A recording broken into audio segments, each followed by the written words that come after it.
Tak hanya beralih ke hiburan yang bersifat visual, ternyata beberapa tahun belakangan para milenial juga menyukai siaran radio internet yang biasa disebut podcast. Podcast tidak hanya di Amerika, namun semakin berkembang di Indonesia. Karena kontennya bervariasi, fleksibel, dan lebih dapat dinikmati, kapan dan di mana saja. Kini podcast juga mulai dilakukan oleh TVRI Stasiun Jambi. Jumat pagi, TVRI Stasiun Jambi mulai melakukan rekaman program acara yang menghadirkan narasumber Kepala Stasiun TVRI Jambi, Syarifuddin. Pada podcast perdana ini, Syarifuddin mensosialisasikan terkait dengan analog switch off atau ASO, di mana TVRI analog akan dihentikan siarannya dan berimigrasi ke TVRI digital. Sinyal siaran televisi digital dapat menjangkau wilayah yang lebih luas. Kualitas gambar dan suara siaran televisi yang diterima di seluruh wilayah Indonesia tetap stabil.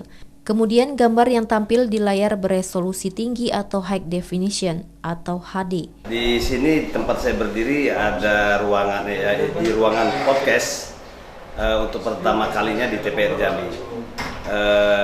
Perdana akan kita lakukan nanti dialog atau podcast tentang digital.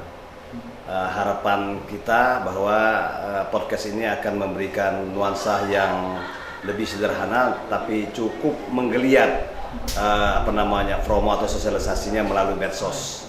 Produser podcast TVRI Stasiun Jambi M. Hissam mengatakan, kedepannya podcast akan merangkul kaula muda atau generasi milenial yang mengangkat tema yang aktual dan menarik. Andri Wijaya, Al Adli, TVRI Jambi melaporkan.